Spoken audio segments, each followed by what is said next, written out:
Muhammad bin Salam meriwayatkan kepada kami, katanya Abdah memberitahu kami dari Hisham, dari ayahnya, dari Aisyah. Beliau berkata, Rasulullah sallallahu alaihi wasallam apabila menyuruh orang, baginda akan menyuruh mereka melakukan amalan yang mampu dilaksanakan. Tetapi mereka pula berkata, kami tidak sepertimu wahai Rasulullah, kerana sesungguhnya Allah telah mengampunkan dosamu yang terdahulu dan yang terkemudian. Maka marahlah Rasulullah sallallahu alaihi wasallam sehingga nampak tanda-tanda kemarahan pada wajahnya.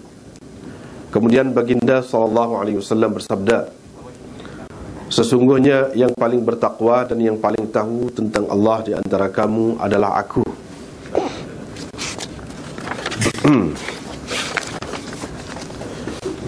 Bab man kariha an ya'uda fil kufr kama yakrahu an yulqa fin nar min al-iman. Bab ke-14, orang yang tidak suka kembali kepada kekufuran seperti mana dia tidak suka yakni dirinya dicampakkan ke dalam api adalah kerana imannya.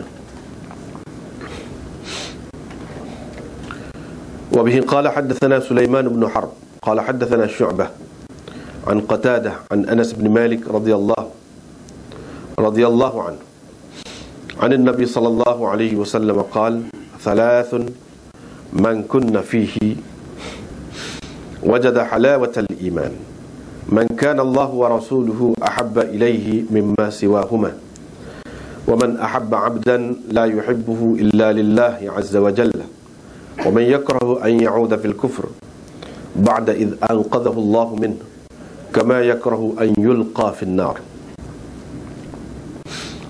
Sulaiman bin Harb meriwayatkan kepada kami, katanya Syu'bah meriwayatkan kepada kami dari Qatadah, dari Anas bin Malik, dari Nabi SAW sabda baginda, 3 perkara, sesiapa yang ada padanya 3 perkara itu, niscaya dia akan mendapati atau merasai kemanisan iman.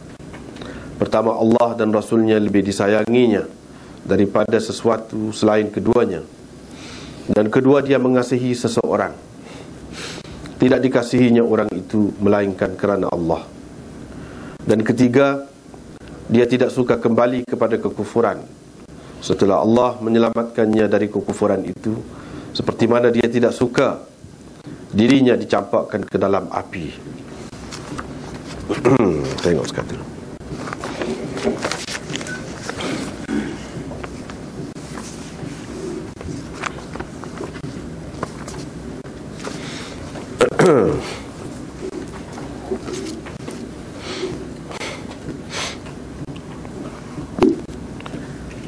Ini masih lagi dalam bab iman, masih lagi dalam bab iman.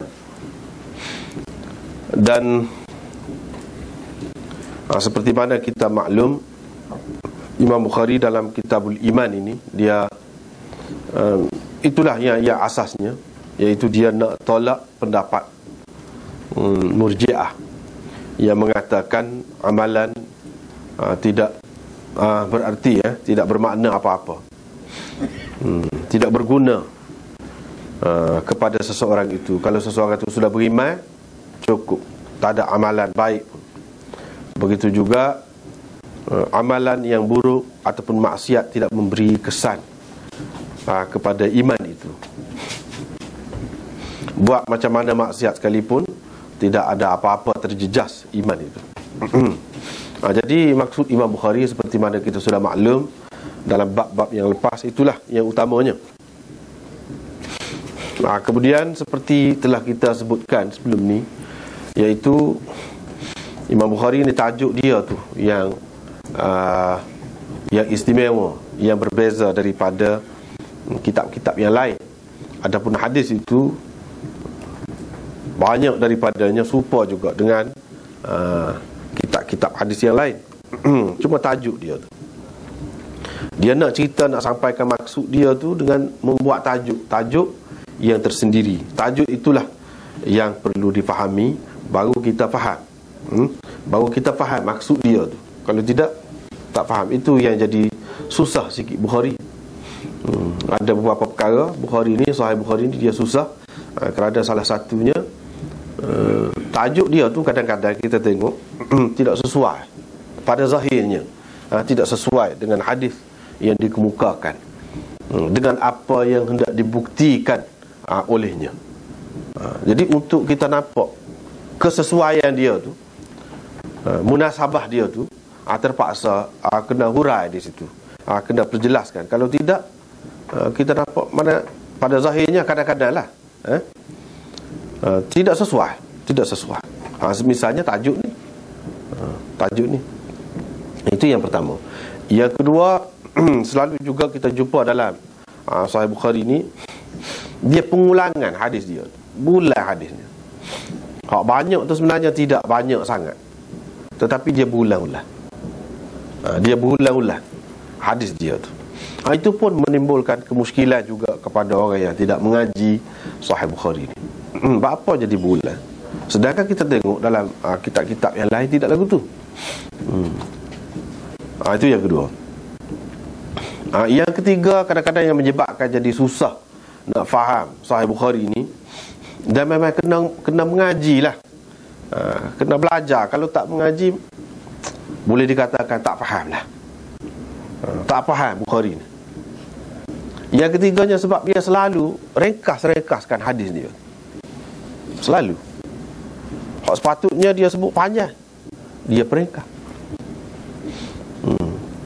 Jadi dia kira sudah disebut di tempat lain sekali yang terperinci itu, dia tak sebut dah. Di sini dia kerana ada sesuatu maksud dia peringkas, ambil yang dimaksudkan saja, menyebabkan kadang-kadang jadi orang keliru, orang ingat hadis lain. Orang ingat hadis lain. Ini yang ketiga yang menyebabkan jadi susah Bukhari, susah. Yang keempat, kadang-kadang kita akan jumpa ni, akan datang ni, dia nak cerita benda lain zahirnya. Kalau nak kira hadis yang lebih sesuai dengan dia nak cerita tu hadis lain, dia tak bawa hadis itu. Dia bawa hadis yang zahirnya kurang sesuai dengan tajuk yang dibuatnya. Itu susah. Sepatutnya dia guna hak sesuai, tapi dia tak guna gitu. Kenapa Imam Bukhari buat gitu? Ini menjadi kemuskilan. Sebab tu jadi payah. Bukhari ni memang paling payah lah. Kalau dalam kitab hadis ni, kitab hadis ni, kita maklum Bukhari ni sebagai kitab hadis yang paling sahih, gitu je. Dari segi nak baca Bukhari tu memang susah, paling susah. Nak ambil isi dia, maksud dia tu. Kalau semata-mata hadis dia tu boleh kira lagi, maksud dia tu kadang-kadang tidak sesuai hadis tu. Dia ada sebab dia sendiri. Kalau kita belajar, kita boleh tahulah tu. Dan agak susah sebenarnya kalau kita belajar Bukhari, nak suruh mudah, nak beri jadi mudah, tak mungkin. Sebab itulah ulama-ulama dia ada buat ringkasan, orang panggil tajrid Sahih Bukhari. Tajrid Sahih Bukhari ni, satu, dia tidak sebut sanad dia tu, selalu pergi kepada hadis, kan macam kita baca tak, dia hadatsana Muhammad bin Salam qala akhbarana, begitu gini, tak ada dalam tu. Dia ada hadis dia saja. Satu. Yang keduanya, dia ringkaskan itu hak berulang-ulang tu dia buat. Sebab itu banyak ada usaha-usaha macam tu. Misalnya kitab Jawahirul Bukhari, itu usaha ke arah tu lah. Mukhtasar Ibnu Abi Jamrah dan banyak lagi yang lain, dia ke arah tu pergi. Tetapi sebenarnya dengan buat hak ni semua ni, tajuk yang Bukhari buat, lepas tu sanad dia, lepas tu buat hak ulang-ulang, sebenarnya jadi hilang keistimewaan Bukhari hak asal tu. Dengan sebab itu, sebaik-baik kitab yang kita nak belajar Bukhari ni, iaitu hak asal. Dan kita nak mudah, tak mungkin. Jadi kalau sama ada kita faham ataupun tak faham, mungkin tak boleh nak pegang, itu masalah kita lah, masalah kita. Sebab apa? Maksud utama Imam Bukhari, iaitu dia nak ajar kita ni nak faham sesuatu hadis. Berapa banyak isi ataupun pengajaran yang mungkin kita dapat daripada suatu hadis tu. Dia nak ajar kita macam mana cara nak faham hadis, satu hadis. Hadis ni boleh digunakan untuk ni, ni boleh digunakan untuk ni, ni boleh digunakan untuk ni juga. Itu banyak yang dia nak ajar. Jadi tentu sekali orang-orang yang boleh membuat kesimpulan daripada maksud Imam Bukhari itu orang yang mengaji sungguh, yang mengaji sungguh. Kalau tidak dia tak mungkin, tak boleh faham. Berbeza dengan Muslim, berbeza dengan kitab-kitab lain, senang. Tapi Bukhari memang paling payah. Dalam senarai kitab-kitab hadis tu paling payah. Misalnya di sini dalam tajuk ni dia ada 2 juzuk orang panggil. Ni dalam perbahasan ulama-ulama, dia kata ada 2 juzuk. Satu juzuknya qaulin Nabi sallallahu alaihi wasallam, ana a'lamukum billah. Situ. Itu sekerat satu juzuk. Juzuk yang kedua, wa annal ma'rifah fi'lul qalb. Itu juzuk yang kedua. Ma'rifah adalah perbuatan hati. Perbuatan hati. Itu juzuk yang kedua. Lepas tu liqaulillahi ta'ala, ini nak membuktikan juzuk yang kedua tu. Dalil kepada juzuk yang kedua, bukan dalil kepada juzuk yang pertama. Tak. Tetapi dalil kepada juzuk yang kedua. Kerana Allah SWT berfirman, tetapi dia mengira salah. Apa dia mengira sebagai kesalahan kepada kamu dengan apa yang diusahakan oleh hati-hati kamu. Ini sebagai dalil kepada makrifat itu adalah perbuatan hati. Makrifat itu perbuatan hati, itu dalil. Bukan dalil kepada ana a'lamukum billah. Itu tajuk dia. Kalau sekali kita tengok tajuk ni tak ada belah mana. Tak ada belah mana.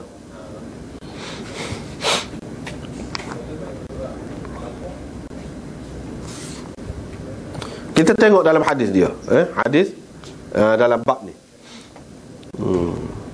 iaitu Rasulullah sallallahu alaihi wasallam apabila menyuruh orang, baginda akan menyuruh mereka melakukan amalan yang mampu dilaksanakan oleh mereka, dan seterusnya. Kita baca dah tadi. Akhir sekali Nabi sallallahu alaihi wasallam bersabda, sesungguhnya yang paling bertakwa dan paling alim ataupun paling tahu tentang Allah di antara kamu adalah aku. Yang paling bertakwa dan yang paling alim di antara kamu tentang Allah ialah aku. Di situ tajuk yang pertama tu, apa ni juzuk yang pertama tu, ana a'lamukum billah inna atqakum wa a'lamakum billah ana. Duduk situ. Dalil bagi juzuk yang pertama duduk dalam hadis. Dalil bagi juzuk yang kedua dia mari dah dalam tajuk dia tu, liqaulihi ta'ala walakin yu'akhidhukum bima kasabat qulubukum. Dalil bagi juzuk yang pertama tak ada dalam tajuk tu, tetapi ada dalam hadis. Itu benarnya. Halus tu. Inna atqakum wa a'lamakum billah ana. Itulah ana a'lamukum billah dalam tajuk tu. Itu dalil dia. Itu halus dia tu. Kalau kita nak kata di sini, ana a'lamukum billah, aku paling alim di antara kamu, paling tahu di antara kamu tentang Allah. Juzuk yang pertama. Juzuk yang kedua, makrifat itu adalah perbuatan hati. Makrifat itu pengetahuan lah. Jadi kedua-dua ni mana ada sebut iman. Sebab tu kata payah. Ni bab iman ni, kitabul iman lagi. Dan Imam Bukhari pun nak mengatakan, nak cerita tentang iman tu lah. Tetapi tajuk dalam tajuk dia ni, dia guna perkataan-perkataan itu tidak menunjukkan iman. Tetapi yang menunjukkan ilmu. A'lamukum, ilmu. Ma'rifat, ilmu juga. Sepatutnya ni tajuk macam ni sesuai dengan, akan datang dia akan ada kitabul ilm, bab ilmu. Sesuai dengan tu tajuk ni, bukan sesuai dengan iman ni. Apa makna Imam Bukhari? Kenapa dia buat tajuk lagu? Itu sebab itulah sudah beberapa kali disebutkan bahawa ulama-ulama pandai berat benar ni tajuk ni. Tajuk Bukhari ni bagi mereka paling penting. keistimewaan Imam Bukhari pun duduk situ. Hadis rupa ya kadang-kadang. Hadis ni ada juga dalam kitab lain pun ada. Tajuk dia tu. Sebab itulah mereka mengatakan inna fiqhal Bukhari fi tarajimihi. Kebijaksanaan Imam Bukhari itu terletak pada tajuk dia tu. Kadang-kadang kita nampak tidak sesuai apa ni. Tetapi Tuhan mengambil kira dengan sebab apa yang diusahakan, yang dilakukan oleh hati-hati kamu. Apa kena mengena dengan kitabul iman? Gitu. Itu kemuskilan. Jawabnya Imam Bukhari nak cerita di sini. Imam Bukhari nak cerita di sini, iaitu yang paling tahu tentang Allah. Paling tahu tentang Allah, kena kenal Allah. Itu termasuk dalam bab iman itu. Iman ini adalah ilmu tentang Allah. Mana kita nak beriman, mesti kita kena kenal Allah Subhanahu Wa Taala. Dalam mengenal Allah Subhanahu Wa Taala itu berbeza-beza. Ada hak tahu sikit, ada hak tahu lebih banyak, ada hak paling tahu, paling alim. Siapa hak paling alim? Dia sebut aku. Tentang Allah, paling alim tentang Allah, bukan paling alim tentang benda lain. Paling alim, paling tahu tentang Allah. Tahu tentang Allah itu adalah iman. Dan pengetahuan, bila tahu tentang Allah itu adalah iman, pengetahuan itu berbeza-beza manusia. Berbeza-beza. Perbezaan dia tu letak di mana? Pada amalan. Itu Imam Bukhari naknya. Dia pergi kepada amalan. Berbeza-beza. Iman itu, taraf iman itu dapat kita lihat kesannya pada amalan dia. Amalan orang itu berbeza-beza. Ini menunjukkan berbeza-beza. Dia kenal Tuhan tu. Ada orang yang sanggup mati kerana agama. Pasal apa? Kita mungkin orang ni tak sanggup mati. Ada orang yang sanggup mengorbankan segala-galanya kerana agama, kerana Allah. Pasal apa? Dia kenal betul Allah. Orang ni tidak pula begitu. Adalah sikit-sikit, ada langsung tak, langsung tidak. Kan beza. Kita dapat lihat benda tu pada amalan dia. Ya, jadi kenal Allah apa semua tu berbeza tu pada amalan. Jadi amalan itu, ni dia nak ceritanya maksud asal dia.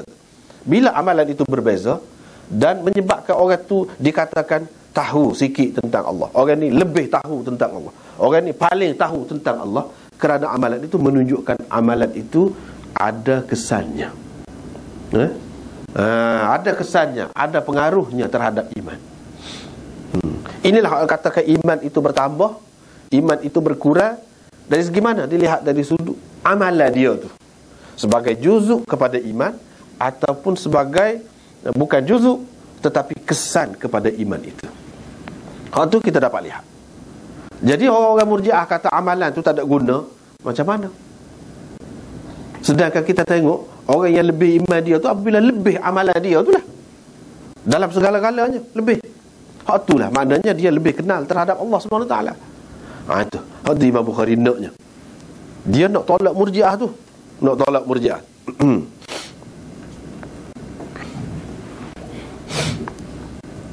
Hak yang kedua, juzuk yang kedua, wa annal ma'rifah fi'lul qalb. Dan ma'rifat itu adalah perbuatan hati. Perbuatan hati. Ma'rifat, kenal Allah, terima Allah sebagai Tuhan yang esa, Tuhan yang maha kuasa, Tuhan yang bersifat dengan sifat-sifat yang sempurna tu adalah perbuatan hati. Ni dia nak tolak puak-puak karamiyah. Kalau kita tak tahu latar belakang ni, kita tak nampak dia apa maksud dia. Puak-puak karamiyah kata apabila seseorang itu mengucap la ilaha illallah sudah memadai. Ucapan saja dalam hati dia, walaupun dia tak terima. Ada juga. Ini pun satu kumpulan yang sesat juga, super Murji'ah juga, satu pecahan Murji'ah juga. Sesat juga Imam Bukhari nak cerita. Kita maknanya jangan begitulah. Jangan begitu. Punca sesat dia di mana? Dia kata bila seseorang itu mengucap saja, dalam hati dia macam mana pun tak apa. Gitu. Ini dia tak salah dalam hati dia tu kalau dia tak terima. Kalau dia tak terima Tuhan pun, dia sebut lidah dia tu, hak tu yang dikira oleh Allah SWT. Hati tak kira, walaupun dia tak terima Allah SWT. siapa macam tu ni, buat ni sampai walaupun dia menolak ajaran Allah SWT yang lain, dia tak terima. Tetapi iman dia tu diterima juga apabila dia mengucap la ilaha illallah. Imam Bukhari nak ceritanya, tidak, bukan iman itu duduk pada lidah saja, tetapi iman itu adalah duduk pada hati. Dan pada hati ni apa? Amalan, perbuatan hati. Hak hati tu pilih, hak hati tu buat. Imam Bukhari nak ceritanya di sini, bukan amalan ini amalan anggota zahir ni saja, bahkan amalan tu ada amalan hati. Jadi lebih, jadi kurang tu terletak pada hati juga salah satunya. Amalan tu lebih atau kurang terletak pada hati. Kalau amalan hati tu banyak, maka dikira banyak. Kalau amalan hati tu sikit, maka dikira sikit. Itulah orang panggil niat tu, yang dikira sebagai ada pahala ke apa tu niat tu. Itu amalan hati belaka tu. Amalan hati belaka. Dan hati kalau niat buruk pun ada balasan dia, ada hukuman dia. Itulah dia berdalil dengan firman Allah SWT, walakin yu'akhidhukum bima kasabat qulubukum. Tetapi Allah SWT mengira salah terhadap kamu pada apa yang diusahakan oleh hati-hati kamu. Di sini dalam Quran ini Allah SWT sebut hati ni ada usaha dia, ada kerja dia, ada perbuatan dia. Maknanya kalau seseorang itu dengan tidak sengaja lah melakukan sesuatu, Allah SWT tak kira, sebab hati dia tidak buat. Yang Allah SWT kira ialah hati itu buat. Apa yang hati itu buat, sama ada baik atau buruk. Mana kalau dia niat, memang dia bertekad sungguh untuk buat sesuatu yang tidak baik, walaupun dia tidak terbuat benda tu, tak buat, dalam kenyataan dikira berdosa juga. Tulis dah ada. Tulis dah. Tulis dah tu. Kalau sekiranya dia bertekad sungguh, tulis salah. Kalau sekiranya dia bertekad sungguh. Kalau dia tidak bertekad, lain. Lintasan hati saja itu lain, hak tu tak tulis. Hak ni Imam Bukhari kata ni, dia berdalilkan dengan ayat ni, bima kasabat qulubukum. Kasabat tu mana usaha sungguh, dengan ikhtiar, dengan pilih, dengan penuh kesedaran, dan memang nak buat sungguh. Hak tu Tuhan ambil kira sebagai kesalahan. Tetapi kalau hak tidak begitu, Tuhan tak kira. Maknanya ada perbuatan hati. Siapakah hati tu ada perbuatan, Tuhan kira. Salah ke ataupun baik, apatah lagi perbuatan hak zahir ni. Ni dia nak menolak hak tadilah, Murji'ah tu, yang mengatakan perbuatan ni tak ada kesan apa-apa kepada iman seseorang. Baik, kalau dia tidak niat terbuat benda tu. Kalau tidak niat tak dikira. Sebab tu dia kata walakin yu'akhidhukum bima kasabat qulubukum. Tetapi yang dikira sebagai salah ialah apa yang diusahakan oleh hati-hati kamu. Nak ceritanya di sini, hati ni pun ada usaha dia juga. Hak tu Imam Bukhari nak cerita. Ada amal dia juga. Bukan amal ni tangan saja amal, tidak. Hati pun ada amal juga. Dengan sebab itu kalau seseorang tu tak boleh nak buat apa dah, tapi hati dia dengan Allah SWT ingat sama, dikira. Tuhan kira tu. Walaupun dari segi zahir ni tak ada dah, orang tak nampak apa dah dia ni, tak nampak dah dia ni nak kepada Islam apa. Tapi kalau hati dia tu nak, Allah SWT kira. Itu perbuatan hati. Perbuatan hati banyak nak buat benda baik ni apabila orang tu kenal Allah. Dia itu, di situ dia berkait dengan iman. Apabila orang tu kenal Allah betul-betul. Dan dalam mengenali Allah ni ada beza-beza. Bila ada beza, ini menunjukkan ada lebih ada kurang iman itu. Sebab itu dia gunakan dalam lafaz tafdil. Lafaz tafdil maknanya paling tahu. Bila kata paling ni lebih tahu, ada hak kurang tahu. Dengan sendirinya begitu. Tercapailah maksud dia. Hak dia nak sini kepada dia, iaitu iman ini ada lebih ada kurang. Lebih iman ini apabila lebih amalan yang baik. Kurang sikit apabila kurang amalan yang baik. Amalan yang baik itu mungkin dilakukan oleh anggota zahir, mungkin juga dilakukan oleh hati, tidak nanti anggota. Tetapi amalan tetap penting. Itu Imam Bukhari nak ceritanya. Bukan tak penting, bukan tak ada kena-mengena dengan iman ini. Iman ini ada dalam hati saja, lepas tu masuk syurga gitulah saja. Semua sama tidak gitu. Ada lebih ada kurang. Lebih kurang tu kerana apa? Kerana amalan. Nak jadi amalan banyak tu sebab apa? Sebab lebih kenal Allah. Kalau kurang kenal, amalan tak banyak. Amalan pun, kebaikan pun tak banyak, kejahatan pun banyak. Dan Allah SWT kira belakang hak zahir dan hak batin. Siapalah maksud Imam Bukhari dia nak cerita tu? Itu dia nak cerita. Ya. Katalah kalau tak ada niat tak dikira. Katalah anak lalu dari jalan tu, tengok kamu tengah masa endoh dia ambil matanya. Anak apa ambil yang tak ada niat nak ambil. Dia ambil koyok makan. Dosa ke tak? Itu dari segi perbuatan, itu sudah jadi perbuatan dah tu. Sudah jadi perbuatan dah tu. Apabila sudah perbuatan tu, berdasarkan innamal a'mal binniyat, ke mana? Tu mana ya, kalau dia ambil tu dalam keadaan tidak sedar. Maknanya niat tu maksudnya tak sedar. Misalnya dia apa dia kita kata tak sedar ni, mengigar. Kita kata dia mengigar, dia ambil. Memang tak kira. Walaupun zahir tu ada perbuatan. Kalau cara sedar tidak berdosa. Tapi kalau sedar, kita tak boleh buat apa ni kata beralasan tak ada niat, tak jadi lah tu. Sebab itu berkait dengan orang dah tu. Itu soal lain. Pada tu kita ambil makan, lepas tu kita niat nak bayar ke apa itu, kena ada lah. Kena. Kalau tak ada niat nak bayar apa semua tu, berdosa. Memang berdosa. Tak pasal gini orang tanya anak Ahmad datang musim-musim puasa, nasi kabus sedap. Dia lalu satu kampung, satu kawasan tanah orang. Dia jumpa lah puasa kayu tengah pucuk malam tu, dia pun ambil lah. Kata boleh kau makan Ustaz dalam bak syubhat lah. Kata boleh, lepas tu kena royak ke dia. Kau dia minta ego bayar kata. Ya.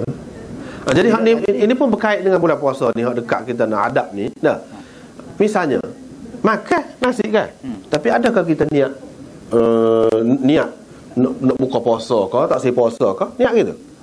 Misalnya kepada orang itu lupa, tak kira lagu tu lah dia katakan tak kira tu, walaupun buat tu. Sebab memang tak kira kan, tidak dikira batal. Bila dia teringat tu, dia kena berhenti. Kalau makan lagi memanglah batal. Itu yang dikatakan perbuatan yang tidak disengajakan oleh hati, tidak diusahakan oleh hati. Lagu tu lah. Yang diusahakan oleh hati ni yang mana dengan kesedaran. Dia buat tu dengan kesedaran. Hak itulah yang Allah SWT ambil kira. Dengan kesedaran. Tidak sedar ni mengigau kau kita kata, ataupun terlupa kau di bulan puasa makan atau minum, itu tidak dikira salah. Inilah yang dikatakan walakin yu'akhidhukum bima kasabat qulubukum. Yang dikira ialah yang diusahakan oleh hati-hati kamu. Mana hati dulu tu, lepas tu baru anggota. Hati dulu buat. Hati buat tu dia nak lah, dia menyuruh gitu gini. Itu perbuatan hati. Perbuatan hati ni juga menambahkan iman, melebihkan iman, meningkatkan iman. Dan hati juga menyebabkan jadi kurang iman. Tidak nanti buat dengan tangan, tak nanti gitu. Dengan sebab itu tak boleh. Mana dalam hati ni kita dengan sengaja, dengan ingat, memang bercita-cita sungguh, orang panggil berniat, bertekad untuk buat benda salah. Tak boleh. Sebab itu sudah kira dah tu. Sudah kira dah. Ya. Kalau benda buka tak kira lah, pasal dia tak sedar dah. Tak sedar. Sebab itu dia kata yang diusahakan oleh hati tu mana dengan sedar. Kalau tak sedar tak kira, walaupun apa-apa pun ikutlah dalam bentuk mana pun tak sedar tu. Tetap, kecuali kalau tak sedar tu kerana kita pisah. Misalnya kita minum arak, tahu dah arak tak akan mabuk, menghilangkan akal kita, menghilangkan kesedaran kita, kita minum. Itu kira juga. Dosa juga. Sebab kita nak minum arak tu dengan sedar kan, dengan sedar, dengan tahu akan jadi gini-gini akibatnya. Kira juga kalau tu. Hak tak kira ni mana dengan kita memang tidak usaha kita. Sebab itu dia sebut dalam Quran tu bima kasabat qulubukum. Kalau tidak usaha kita, tidak ikhtiar kita, tak kira. Yang dikira ialah yang diikhtiar, yang diusahakan oleh hati kita. Itu yang dikira.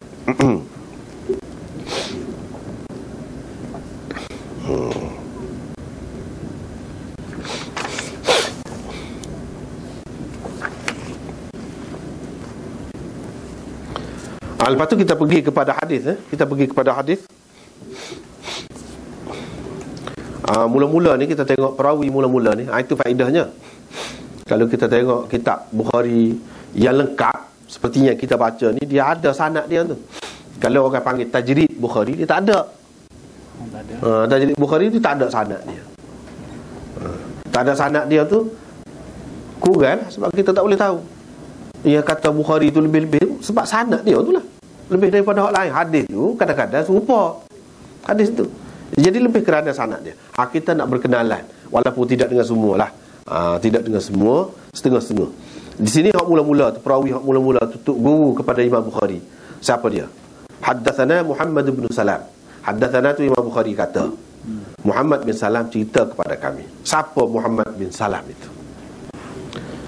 Muhammad bin Salam kunyanya Abu Abdullah As-Sulami Al-Bikandi.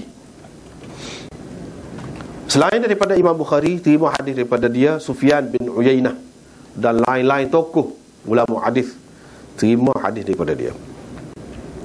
Dalam menuntut ilmu, dia telah menghabiskan duit dia 40,000 dinar. 40,000 dinar. Masa tu banyak lah 40,000. Sekarang ni pun banyak. Pada masa tu lagi banyak lah. Dinar ni nilai. Dinar ni duit emas. Duit emas. Lepas tu dalam menyebarkan ilmu pula, dia belajar, dia telah habiskan sebanyak tu juga 40,000 dinar pula. Dia pun habis pitih dia pula, duit dia. Bukan dia dapat duit, dia habiskan duit dia. Tu cerita orang zaman dulu. Dan mengikut ulama-ulama disebut ini, dalam majlis dia jin pun ada juga pergi. Majlis ilmu ni, majlis kita ni pun kita tak tahu juga, takut ada jin dia boleh pergi belaka. Kita tak boleh kata jin mesti tak ada dalam majlis ni, mana kita tahu tak. Tetapi di sini ia disebutkan di dalam kitab-kitab sejarah ni, Siyarul A'lamin Nubala ada sebut gitu. Dia sendiri menyebutkan, di dalam kitab-kitab rijal lah ni, kitab-kitab tentang perawi hadis disebut, dia sendiri dia ingat 5,000 hadis palsu. Hadis hak palsu 5,000. Bukan 5,000 hadis. Hadis hak palsu. Bukan hadis hak sahih. Hadis hak palsu. Mana dia cukup kenal lah hadis palsu ni macam mana. Dia cukup kenal. Jadi orang macam ni yang boleh kita harapnya, kalau dia tu semata-mata hadis sahih saja, dia tidak kenal hak hadis palsu, susah jugalah tu. Dia nak jadi pakar ni, dia kena kenal juga hadis hak palsu tu. Jangan kenal hak sihat saja. Doktor tahu sihat saja, hak sakit tak tahu macam mana. Mesti dia kena tahu hak sakit itu. Kita nak, baru kita menghargai nilai kebaikan itu apabila kita tahu kejahatan tu apa, kesan buruk dia setara mana. Barulah kita tahu kebaikan tu nilai dia setara mana. Supaya juga kalau kita kata cerah, nilai cerah ni kita tak akan tahu apabila kalau kita tak pernah kenal gelap. Begitulah seterusnya. Jadi dia tahu hadis ini. Di antaranya risalah tadi kan, risalah yang disebarkan itu penting benar-benar seumpama ini bagi kita orang yang mengaji hadis ini penting. Risalah tu minta edarkan. Sebab apa? Beberapa tahun dahulu sangat meluas tersebar, bahkan sampai dalam TV, dalam radio, mana-mana lah. Ini dekat nak puasa ni kan, sebab tu kita edarkan ni pasal dekat dengan puasa, 2 risalah berkaitan dengan puasa disebarkan. Bahkan pada ketika nak semayang tu, tiap-tiap malam sebelum pada tu cerita ni, Tuk Bilal cerita, dia kata malam ni nak semayang tarawih ni fadilat dia sekian banyak. Memang ada. Tapi sekarang ni alhamdulillah kesan daripada kita sebar beberapa tahun yang lepas, hak tu tak ada dah. Boleh katakan dalam TV tak ada. Kesannya adalah alhamdulillah. Mana amal tu ada kesan dia jugalah. Ada kesan. Bukan amal tu tak ada kesan. Dari segi pahala pun dapat juga, dari segi kesan, dari segi dunia ni pun ada. Bila kita buat sesuatu ada. Jadi hak tu tak ada. Sampai dia kata kalau malam ni adalah salah satu malamnya, dia sebut kalau sembahyang tarawih maka pahalanya seperti berjihad dengan nabi-nabi dulu, seperti orang mati syahid. Maknanya siapa macam tu? Sebenarnya itu tidak hadis sahih. Dhaif pun tidak. Dhaif boleh kira lagi kita kata kalau nak pakai pun. Untuk peribadi kita kata. Ini tidak. Memang hadis tu hadis palsu. Kita kena tahu. Orang yang mengaji hadis. Sekurang-kurang biarlah orang lain tak tahu, kita hak mengaji hadis ni kena tahu. Kita kena tahu hak palsu dan kita kena tahu hak sahih. Bila kita duk tengok semua tu, lama-lama dia akan marilah satu kemampuan ataupun daya dalam diri kita untuk menilai hadis itu. Semula kalau orang cerita benda lain, kita berasa, serah tak sedap ni. Kita akan berasa. Serupa dengan orang biasa ngaji Quran kan, kalau dia dengar orang ngaji Quran tak betul, dia akan berasa, tak kena tu. Dia akan berasa. Kalau dia tak boleh tegur selalu pun, dia berasa. Begitulah juga dengan hadis ini. Sebab hadis yang sahih, dia ada semacam cahaya, semacam rasa dia sendiri, yang tersendiri, yang mana kalau kita biasa dengan dia, kita akan dapat rasa tu. Dan hak tak sesuai dengan hak tu, kita akan berasa ganjil, kita akan berasa pelik. Itu faedah kita mengaji hadis-hadis yang sahih. Tapi kita kena tahu juga hadis yang maudhu' tu, seperti Muhammad bin Salam, dia ingat hadis palsu saja 5,000. Baru senang. Baru senang lagu tu. Tapi di mana benda-benda tu berada? Hadis-hadis palsu di mana? Dia ada di celah-celah. Kita ni kena payah dah. Alhamdulillah, ke mana-mana pun kitab-kitab cerita tentang hadis palsu ni banyak. Tapi setengah-setengah tu tak ada. Sebab apa? Benda tu baru. Sebab itulah perlu ada ulama ni ada semua. Misalnya macam tarawih tadi, tak ada tu dalam kitab-kitab hadis mana-mana. Dalam kitab-kitab hadis palsu mana-mana pun tak ada. Dia nak tahu benda ni, orang yang mengaji hadis juga baru dia tahu. Sebab itu perlu ada pengajian hadis ni berterusan. Tidak kata dah Bukhari ada dah, tak perlu lah. Buat apa? Tak boleh lagu tu. Sebab apa? Benda ni, penyakit ni dia timbul, kita tak tahu bila nak timbul. Orang dulu tak ada sebut ni. Dia tu tak ada sebut tu. Cerita sembahyang tarawih ni tak ada. Sebab apa? Pada masa dulu tak timbul lagi. Dia timbul kemudian. Nak tahu tu dia orang bahagian hadis, dia tahu. Ni tak boleh. Rasa dalam Duratun Nasihin kita dapat ni. Memang ada. Duratun Nasihin ada. Tapi dia tak ayat dalam kitab mana dia ambil. Ayat tak ambil. Tak ada. Itu kena beringatlah. Di antara kitab yang kita kena beringat, banyak hadis maudhu' dalam Duratun Nasihin. Cerita tadi ada dalam kitab tu. Lepas tu banyak lagi lah yang lain-lain, yang pelik-peliknya dalam kitab tu. Dan bukan kitab tu saja, bahkan kitab-kitab tafsir hak besar-besar pun ada. Sebab tu penting kita kena tahu kitab-kitab tafsir yang besar-besar banyak. Apabila mari hadis tu, dia satu bidang suku pula, dia kena nilai suku pula. Walaupun dalam kitab tafsir, walaupun ulama terkenal ada, suku tu suku, itu bab lain. Kadang-kadang dia hanya mari saja yang berkaitan dengan benda tu. Kepada orang zaman dulu yang mengaji, dia baca kitab, dia mengaji hadis, dia apa, tak jadi masalah. Supaya kepada orang yang hafal Quran lah, kita tulis, kita tak semua berbaris Quran, tak jadi masalah kepada dia. Orang zaman, tapi orang zaman sekarang ni berbeza. Dia usahakan Quran, usahakan hadis. Quran pun kalau tak ada baris tak boleh baca. Orang zaman dulu tak kira. Sebab apa? Memang sistem pengajian dia gitu. Dengan sebab itu ulama-ulama sebut hadis pun dia kira tak jadi masalah. Sebab orang faham kaedah, orang tahu kaedah dia. Sebab satu kerja pula tu, kalau setiap hadis tu nak sebutkan mana kitab mana, sanad dia macam mana, taraf dia macam mana, satu kerja suku pula tu. Sedangkan maksud dia nak mengumpulkan saja untuk menilai, menapis tu serah pada orang kemudian. Itu maksud dia. Dia banyak maksud, pengarang-pengarang dia tidak serupa. Imam Bukhari maksud dia nak tapis hak mana hak sahih. Setengah-setengah ulama macam Sayuti dalam Al-Jami'ul Kabir, dia tidak maksud gitu. Dia maksud nak kumpul dulu sebanyak mana hak dia dapat. Dia pergi mengaji, rata-riti pergi mengaji, setakat mana hak dia dapat, dia kumpul dulu. Masalah nak tapis serah kepada orang kemudian.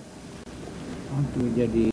Tapi kalau kita ambil situ dengan keadaan kita tak erti, masalah. Menimbulkan masalah lah.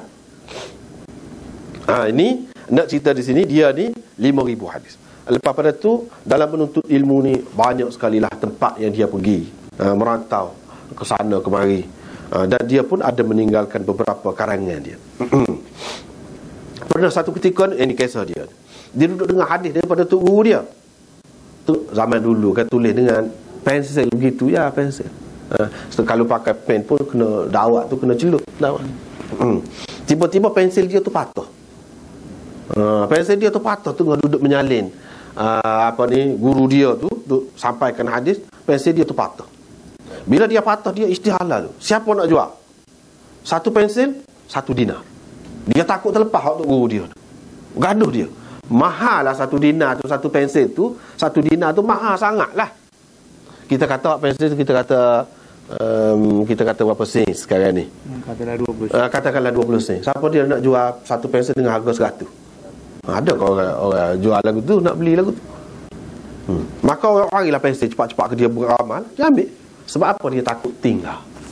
Takut tinggal untuk guru duduk sebut tu. Tidak tertulis. Sampai macam tu. Ni Muhammad bin Salam ni. Pada tahun 225 dia ni wafat. Lepas tu Salam tu, Salam kau Salam, dia sebut, kalau dalam kitab-kitab ada dia sebutlah, kebanyakan ulama mengatakan Salam, bukan Salam. Ada setengah-setengah tu nama Salam. Setengah-setengah ulama kata nama ayah dia ni nama Salam. Hak kita nak cerita ni sebut juga ni bapa. Nak ceritanya ulama dulu, kalau seseorang perawi itu, dia pastikan betul sebutan dia tu pun macam mana, supaya tidak keliru. Ni bukan seorang ni, setiap orang hak dalam kitab-kitab ni kan, hak sebut perawi-perawi ni ada dan dibahas sampai begitu sekali cermaknya. Padahal dia tu tidak dimaksudkan. Ya, jadi orang bahas tentang dia tu, kaji tentang dia tu sebab dia ni perawi hadis. Maka ada timbul satu ilmu pula, ilmu tentang perawi-perawi hadis ni. Sebab apa? Maksud sebenar kerana nak jaga hadis itu. Terpaksalah kena tahu perawi-perawi ni. Dan tahu perawi itu siapa begitu. Nama tu kalau ada sakdu ke tak ada sakdu ke, ulama pastikan. Sebab ada juga setengah-setengah perawi itu Salam, bukan Salam. Dia tidak. Ayah dia ni bukan Salam tapi Salam. Walau bagaimanapun ada juga setengah-setengah ulama kata Salam. Yang lebih sahihnya iaitu Salam, bukan Salam. Lepas pada tu Abdah. Abdah, perawi ni kita tidak semualah perawi kita nak cerita sebab akan mengambil masa banyak. Lepas pada tu pergilah kepada hadis ni. Rasulullah SAW kalau dia menyuruh sesuatu, sahabat-sahabat dia akan menyuruh orang melakukan amalan yang mampu dilakukan. Hak tidak mampu dilakukan dia tak suruh. Hak tidak mampu dilakukan, hak mampu dilakukan, hak tidak mampu dilakukan ni lagu mana? Tentu sekali semua ulama mengatakan kalau hak fardu yang menjadi kewajipan dalam agama ni berupa sembahyang, kau puasa, kau apa-apalah, tentu hak tu mampu dilakukan oleh manusia. Baru Allah SWT wajib. Tak ada satu perkara, satu ajaran, satu amalan yang tidak mampu dilakukan tetapi disuruh juga. Tak ada. Dalam agama Islam tak ada. Tiba-tiba, itu salah satu pengenalan. Itulah kaedah, orang panggil kaedah. Tiba-tiba dikatakan ada dalam satu hadis suruh buat sesuatu yang memang tidak mampu dibuat oleh sesiapa pun. Tanda lah tu hadis tu. Tidak hadis sahih lah. Hadis maudhu' lah. Tanda lah tu. Satu benda yang wajib dilakukan, tapi benda tu tidak mampu dilakukan. Katakanlah ada, dikatakan hadis begitu. Bila kita tahu kaedah ni, mudah. Kita boleh tahu selalu. Ini bukan termasuk dalam hadis. Itu kaedah. Walaupun kita tak pergi jauh lagi, kita sudah tahu dah. Kalau benda lagu ni tak boleh. Sebab apa? La yukallifullahu nafsan illa wus'aha. Itu ayat Quran. Dalam hadis ni di antaranya, bila suruh, dia akan suruh yang mampu dilakukan. Yang tidak mampu tak. Itu yang pertama. Yang kedua, kalau hak sunat pun begitu juga. Yang mampu dilakukan. Kalau siapa tidak mampu dilakukan, misalnya katakanlah disuruh mengaji Quran berapa kita kata? 100 kali, tapi dalam masa 1 hari. Boleh ke tidak? 100 kali habis. Suruh habis dalam 1 hari. Mampu ke nak buat? Nak baca dengan lidah mana? Itu benda-benda gitu. Jadi kita boleh nilai selalu. Dan baca Quran tu sunat, bukan wajib. Lagu tu tiba-tiba dikatakan wajib ataupun sunat. Sunat sebagai sunat pun tak boleh. Sebab benda tu tidak mampu dilakukan. Kalau kata kita buat juga, dia akan cacat, dia akan cedera, bercanggah dengan hak Nabi sallallahu alaihi wasallam suruh baca tu. Dalam Quran suruh baca, warattilil Qur'ana tartila. Baca dengan baik, dengan beranjur-anjur, jaga tajwid dia, jaga apa. Tak mungkin. Kecuali dalam keadaan yang lain lah. Dalam keadaan yang lain mungkin, dalam keadaan yang lain. Tapi kalau dalam keadaan biasa ni tak boleh. Tak boleh. Jadi kalau orang kata berkenaan dengan wajib ni, saya tak mampu semaya 5 kali sehari, itu masalah nafsu dia. Tak mungkin. Mana dari segi asas dalam agama ni, orang tu memang tidak mampu, tak ada. Kalau dia kata tidak mampu, itu masalah dia, malah dia. Ataupun tidak ada kemanisan dalam mengamalkan ajaran-ajaran agama, itu mungkin ada lah. Tapi kalau nak kata benda tu diperintahkan dan benda tu sebenarnya tidak mampu, tak. Semua manusia mampu. Sebab dia suruh semaya, kalau tidak mampu berdiri, boleh duduk. Memang ada lah cara dia. Kalau tidak mampu duduk, sambil baring, boleh. Boleh. Mampu juga tu orang panggil. Tidak kata tidak mampu berdiri, maka tak ada lah, tak boleh semaya. Macam mana Allah SWT suruh semaya? Lepas tu kita tak boleh semaya, kita tak boleh berdiri. Tak timbul masalah tu. Sebab dia ada penyelesaian. Ada penyelesaian dia. Dalam perjalanan, kita kata gaduh ni, tak ada dia nak buat, dia bagi selain dah kemudahan. Boleh jamak, boleh qasar. Sebab kita gaduh dalam keadaan kita nak cepat. Memang agama tu dengan sendirinya ajar perkara-perkara yang membolehkan kita melakukannya. Tak mungkin dilakukan, tak ada. Hak sunat pun Nabi SAW kenalnya lagu mana, hak dia kenal, hak dia sukanya, iaitu yang kita boleh mengekalkannya. Kalau kita boleh buat sekali saja, boleh buat lagu tu, lepas tu kita tak boleh buat dah sepanjang hayat kita. Tu dia tak suka. Dia tak suka juga lagu tu. Hak paling baiknya hak sunat, iaitu yang berkekalan. Sebab itulah dalam hadis Muslim ada disebutkan, ahabbul a'mali ilallah adwamuha wa in qalla. Yang paling, amalan yang paling Allah suka ialah yang paling berkekalan, walaupun sedikit. Walaupun sedikit. Hak ni, hak sunat lah ni, yang berkekalan walaupun sedikit. Jadi kita tak perlu kita kata nak menyusah-nyusahkan diri kita, nak buat sesuatu yang kita tak boleh kekalkan. Tak payah. Kita boleh pilih. Amalan ini banyak. Hak mana yang lebih sesuai dengan kita? Hak mana yang lebih sesuai dengan kita? Amalan berupa amalan. Misalnya kita kata kita sebagai pelajar, kita suka nak semaya, memang bagus semaya sunat, bangun tengah malam apa semua, nak tahajud. Lepas tu kalau baca ayat yang panjang lagi baik. Memanglah, itu tidak dinafikan. Tetapi adakah sesuai dengan kita dalam keadaan itu? Adakah sesuai dengan kita? Mungkin kalau kita semaya sepanjang malam, kita kata, dan cara yang seperti itu pun tidak diajar oleh Nabi SAW. Katakanlah kerana kita terlalu minat sangat, kita nak buat, mungkin sampai tengah hari tu mengantuk, tak boleh juga. Tidak disuruh juga lagu tu. Ataupun kalau tidak begitu pun kita tak boleh nak mengulang kaji pelajaran kita. Tidak dikehendaki juga. Kita buat yang sesuai. Sebab konsep amalan, amal soleh ni tidak dalam bentuk sembahyang itu saja. Kita kena pilih mana yang sesuai dengan kita. Mana yang sesuai dengan kita. Kita dapat pahala, tapi jangan kita menafikan pula. Jangan menafikan. Jangan kata sembahyang tahajud tak ada kelebihan. Tak boleh lagu tu. Cuma kita tak buat. Sebab itulah sahabat-sahabat ni kan dia ada beza. Ada sahabat maknanya dia sembahyang witir sebelum tidur. Ada sahabat dia sembahyang witir selepas tidur, bangun lewat akhir malam. Dan Nabi SAW pesan kepada Abu Hurairah, dia suruh buat sebelum tidur. Sebab apa? Dia tahu dah Abu Hurairah ni ahli ilmu. Bila ahli ilmu biasanya kita nampaklah perbezaan. Dia akan sibuk banyak dengan ilmu dia. Dengan sebab itu dia bagi kemudahan.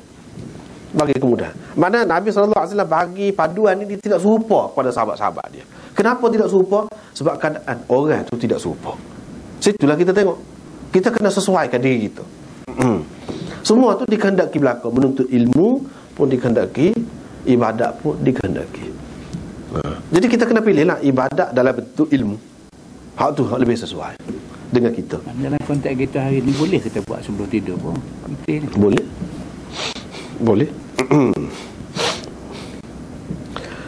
Lepas pada tu sahabat-sahabat ni dia kata kami tidak seperti kamu. Ceritanya panjang. Ni ringkas. Dalam Bukhari ni juga di tempat yang lain dia sebut. Ada beberapa orang sahabat duduk bincang-bincang. Kita ni kena tahu juga kita ni buat amalan setara mana. Nabi SAW setara mana. Ginilah kita nak tahu hak dia amalan hak di luar ni kita tahulah. Tapi kalau hak dalam rumah tengah malam mana kita nak tahu. Kita pergi tanya isteri-isteri dia macam mana. Maka beberapa orang sahabat ni pun pergi tanyalah isteri-isteri Nabi SAW. Bila isteri Nabi SAW cerita Nabi ni semaya gini-gini. Misalnya dalam Muwatta, dalam Bukhari pun ada sebut, ada seorang tabi'in tu dia tanya Aisyah, macam mana Rasulullah SAW semaya pada bulan Ramadan. Macam mana? Jadi dia pun, Aisyah pun kata Rasulullah SAW tidak melebihkan semaya daripada 13 rakaat, sama ada pada bulan Ramadan ataupun pada bukan bulan Ramadan. Dia kata lagu tu.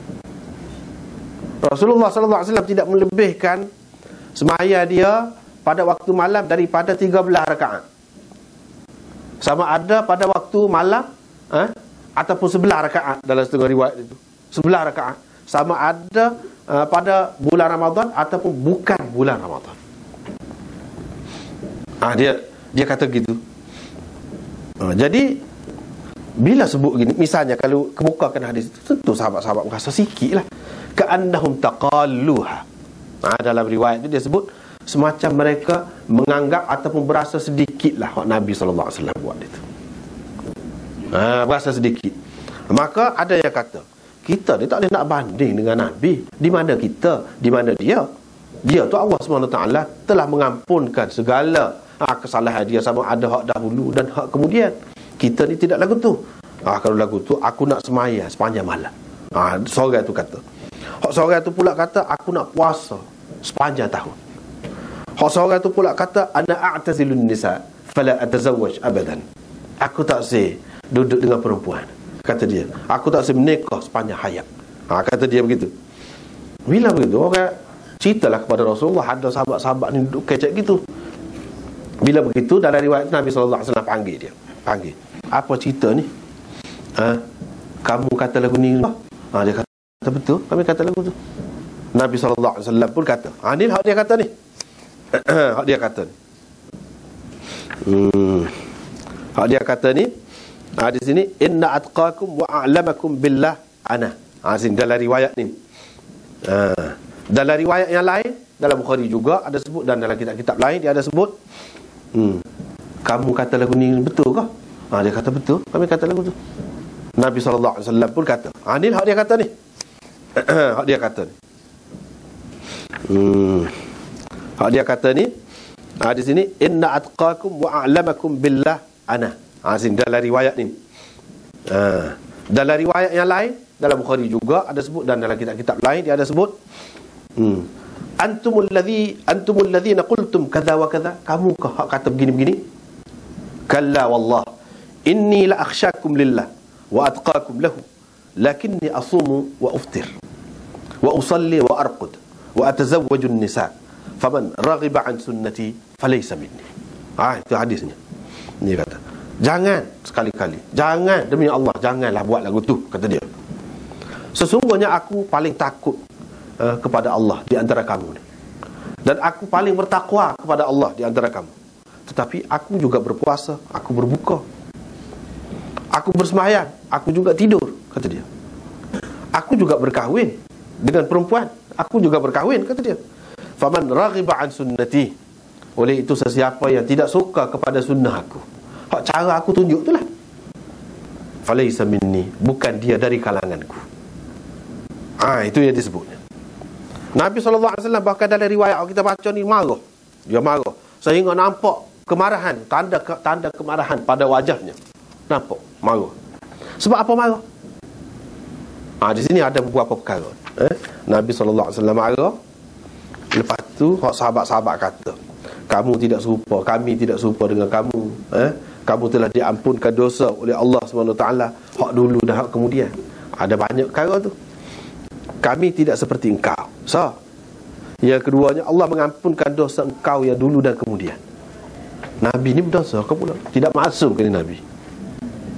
Perkara yang kedua, Nabi SAW marah. Apa sebab dia marah?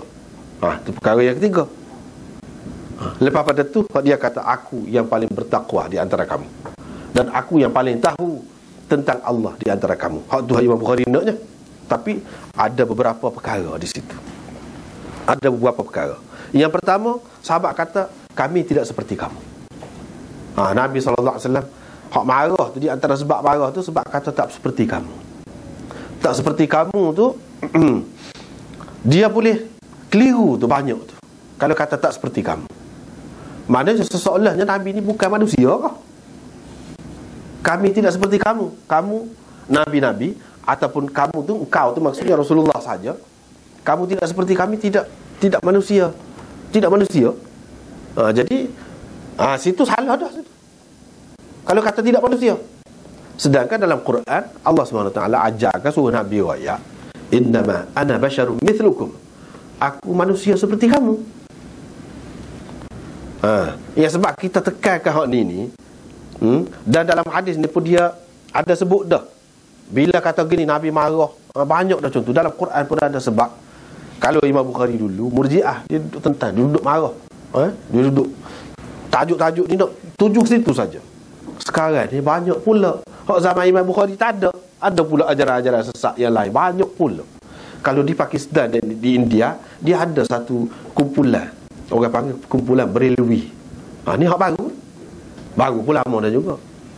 Kumpulan Berelwi ni dia menganggap Nabi ni tidak serupa manusia. Itu kepercayaan dia. Nabi tahu segala perkara. Nabi dapat melihat daripada kubur dia, melihat segala perkara dalam dunia ni. Akidah dia lah tu. Akidah dia. Dan Nabi tahu segala perkara.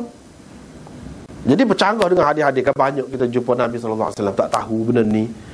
Dia tanya sahabat dia, banyak perkara. Dia kata tu cerita dulu belakang. Lepas pada tu Allah SWT bagi tahu kepada Nabi, dia tahu belakang. Dah cerita benda ni pahaman Berelwi ni ada juga di kalangan kita ni sikit sebanyak. Cuma kita tak tahu dia ni nama gapo, mari mana kita tak tahu punca. Misalnya kita dekat duk belajar sirah. Kalau zaman dulu lah, sekarang ni alhamdulillah sirah tu banyak berubah dah juga. Sirah Ustaz Mak Mustafa mengajar pun lagu lain. Dia tak ada sebut benda tu. Jadi kalau masa-masa dulu dia ada sebut ni Nabi kan, dia bila berjalan dia tak ada bayar. Tak ada bayar. Tu banyaklah tu. Banyaklah tu. Ni Berelwi pegang kuat benar lah tu. Sebab apa? Dia bukan manusia. Kalau manusia dia ada bayar. Kalau manusia ada bayar. Itu satu. Lagi kepercayaan dia nya, bila Nabi SAW jalan ke mana-mana mesti awal pergi turut dia. Nak ada bayar lah ke mana? Dah awal ada. Itu kepercayaan dia. Tak kena tu. Tak kena. Kita baca dalam hadis-hadis Bukhari akan jumpa lah. Nabi SAW suruh sahabat dia pasal khemah ke apa.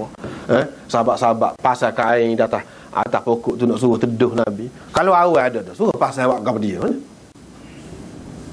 Jelas tu. Kita mengaji hadis ni jelas. Jelas. Lepas tu ada bayar ke apa? Ada. Tak, bukan kata tak ada bayar, tak ada. Lagu tu. Ni cerita hak Berelwi. Kadang-kadang sampai juga dalam masyarakat kita tak tahu apa nama dia. Tapi benda tu tersebar. Ini salah satu fahaman Berelwi, cara dia lah tu. Jadi kalau kita tanya apa tak ada. Dan muka dia tidak serupa orang. Dia tidak orang. Sedangkan dalam hadis ni Nabi marah bila orang kata kami tidak serupa kamu. Tidak serupa tu lagu mana?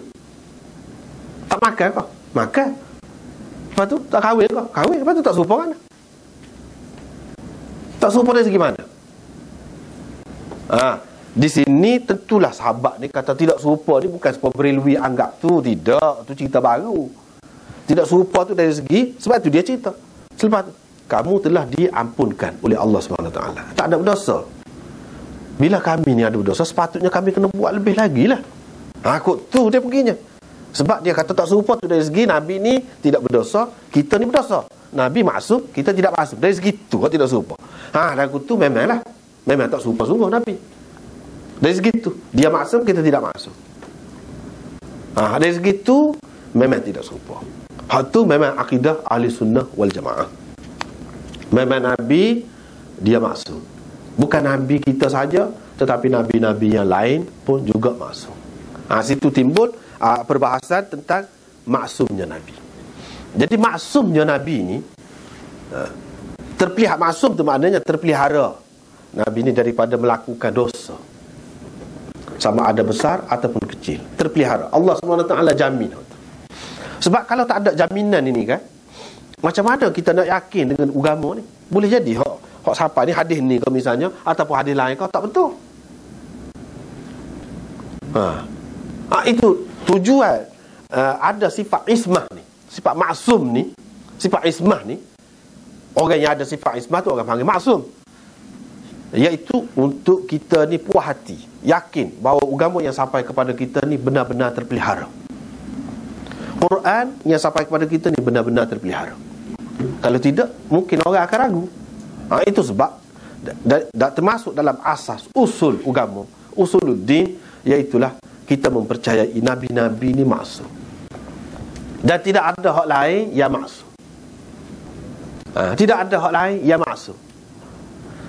Di sini timbullah hak puak-puak Syiah ni. Ya, dia jadi sesat tu, salah satu sesatnya sebab dia anggap imam-imam tu maksum. Itulah sebab sesat dia je. Itu yang kita kena tahu. Apa yang kita, orang ulama-ulama yang kata sesat tu apa sebab? Salah satu sebabnya mereka menganggap imam-imam itu maksum. Lepas tu imam-imam tu satu Syiah dengan Syiah yang lain berbeza-beza pula. Sebab Syiah ni banyak. Di antara yang masyhur sekarang ni Syiah imam 12. Jadi dia kata imam hak 12 tu, hak tu hak maksum. Maksum tu maksum lagu mana? Kalau kita tanya dia kata semua Nabi maksum. Kalau lagu tu maknanya kita rampas keistimewaan Nabi bagi kepada orang lain. Bagi kepada orang lain. Itu salah dari segi akidah. Dari segi i'tiqad salah. Tak boleh. Sahabat-sahabat kata kami tidak seperti kamu. Kamu sudah terpelihara gini-gini. Sahabat tu kalau bagi kita ahli sunnah wal jamaah, tak ada orang yang lebih tinggi daripada sahabat. Dia kata kami tidak serupa. Sahabat pun tidak maksum kita. Apatah lagi orang lain. Kemudian lagi ni nak masuk jauh. Hak maksum ni Nabi sahaja. Tiba-tiba ada orang kata orang ni maksum, orang ni gini-gini. Sebab apa dia kata imam tu maksum? Supaya kita juga kata sebab apa Nabi tu maksum? Supaya kita yakin, supaya terpelihara agama, kita yakin agama ni terpelihara. Oleh kerana mereka percaya agama ini ditentukan juga oleh imam-imam itu, maka imam itu kena maksum. Kalau tidak, kita nak yakin lagu mana hak imam tu kata tu betul ke tak betul. Situ juga serupa, alasannya sama. Dengan sebab itu tak boleh. Sebab apa? Orang yang kata ada orang lain maksum ni berarti dia bercanggah dengan satu akidah kita. Akidah apa? Khatmin nubuwah. Akidah khatmin nubuwah ni kita kena percaya bahawa Nabi Muhammad sallallahu alaihi wasallam adalah nabi yang terakhir, dengan sifat-sifat kenabiannya, dengan keistimewaan sebagai nabi. Tak ada dah nabi yang lain. Kalau orang percaya ada lagi nabi yang lain selepas Nabi Muhammad sallallahu alaihi wasallam, bukan nabi saja, rasul lebih lagi lah, nabi saja pun tak boleh dah, dia sesat. Kalau orang tu kata nabi tak ada, tapi ada imam ataupun wali ataupun apa-apalah kita kata, tetapi tarafnya dia mempunyai sifat salah satu saja, sifat nabi yang khusus dengan nabi-nabi, di antaranya maksum. Dia kata ada pada mereka itu, sesat juga. Berarti dia bercanggah juga dengan khatmin nubuwah. Akidah khatmin nubuwah, Nabi Muhammad sallallahu alaihi wasallam sebagai nabi yang terakhir itu ceroboh juga. Tak boleh. Sebab itu tak boleh terima. Itulah dari segi kesilapan dia duduk situ lah. Duduk pada dia anggap imam-imam itu maksum. Jadi kalau kita kata imam ni maksum, susah. Ini Syiah, orang panggil Ithna Asyariyah. Kalau Syiah Ismailiyah, dia tidak kata lagu tu pula. Dia kata 12 tadi tak maksum semua. Sekat 7 je kata dia. Tak maksum. Imam 7 orang panggil. Imam 7. Dia percaya kepada imam ni sekat 7. Setakat mana? Ja'far As-Sadiq sekat-sekat 6. Yang ke-7 tu Dia terima juga Ismail namanya. Timbullah Syiah Ismailiyah. Ismail, anak kepada Ja'far Shadiq yang bernama Ismail. Hak tu hak maksum. Hak Syiah Imam 12 percaya ni, imam yang ketujuh selepas pada Ja'far Shadiq, anak dia hak nama Musa Kazim. Hak tu hak maksum. Dan mana tak terima. Hak ni hak Imam 12 ni pula tak terima pula Ismail sebagai maksum. Bahkan dia kata sesiapa yang terima Ismail itu sebagai imam dia sesak pula, dia kata. Kafir pula dia kata. Sama sendiri pula. Sama sendiri je. Susah, tak suk. Dengan sebab tu kesesatan dia ni, dia bukan berhenti sekat tu, dia panjang pergi lagi. Orang-orang kemudian dia kata imam yang ke-12 lama dah, 1000 tahun lebih dulu lagi. Tak ada. Dia kata tak mati, ghaib saja. Tetapi orang kata dalam keadaan imam ni ghaib, kita nak tahu macam mana benda ni boleh ke tak boleh. Kalau imam ada senang, kita tanya dia selalu, tak payah tanya orang lain dah. Mungkin dia maksum ada sekali dengan kita. Dia kata tak boleh. Imam hak yang ke-12 tu Imam Mahdi lah. Hak tu akan keluar kemudian. Jadi orang tanya pula, orang kata kalau lagu tu orang-orang lain yang duduk bawa agama ni beza pula pendapat tu. Misalnya ulama-ulama dalam Syiah kan bukan sependapat. Orang ni kata gini, orang ni kata gini. Hak mana so kita nak pegang? Hak mana so kita nak pegang? Dah serupa dengan orang lain juga. Tadi dia kata alasan ada imam 12 tu supaya agama ni terpelihara. Kita yakin terpelihara. Dah imam tak ada, macam mana kita nak yakin agama ni hak ada sekarang ni terpelihara? Hak mana so? Susah. Dia tak boleh jawab. Maka dia terpaksa adakan satu teori baru. Teori baru. Dia panggil teori naib imam. Sesak pula tu. Naib pula. Jadi imam tu kata dia maksumnya supaya imam juga. Dulu tak ada cerita tu. Ni benda beratnya. Salah seorang naib imamnya siapa dia? Kita tak tahu, ramai tak tahu. Khomeini itulah salah seorang naib imam. Ya kena puluh lebih. Mana daripada Imam Mahdi nusuk. Jadi naib imam tu kononnya boleh berhubung dengan tu imam. Hak sebenar. Tetapi dia ada satu akidah lain pula, dia panggil Imam Mahdi ni dia ada masa dia raib tu, raib kecil dia panggil. Ada raib besar. Semasa dia raib kecil, raib sughra tu, ada lagi orang-orang tertentu boleh jumpa dengan dia. Orang-orang tertentu ya, bukan semua juga. Tetapi sampai satu peringkat dia berlaku raibah kubra, dia panggil. Raib besar. Hak tu tak ada siapa dia dah boleh jumpa. Dah kalau tak ada siapa dia boleh jumpa, macam mana nak iman dia boleh jumpa dengan iman dia? Cuba buktikan bila dia jumpa. Sebab itu tak lagi dia sesak, memang tak lagi.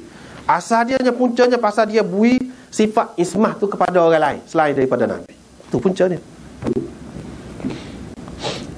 Supaya juga agama baru selepas Nabi kita Muhammad sallallahu alaihi wasallam, agama baru, agama Sikh misalnya. Dia agama kemudian lagi. Bukan agama macam Kristian ni dulu lagi. Sebelum Muhammad lagi. Buddha apa sebelum lagi. Hindu apa sebelum. Ni macam Sikh. Dia kemudian.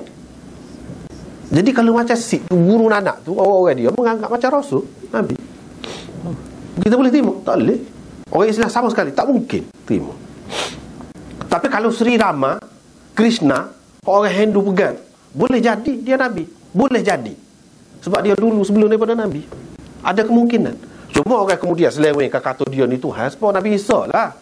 Nabi Isa tu dia tak pernah mengaku dia tu Tuhan. Tapi orang kemudian dia kata dia Tuhan. Supaya juga Rama tu orang, Krishna tu orang, tapi pokok dia buat Tuhan.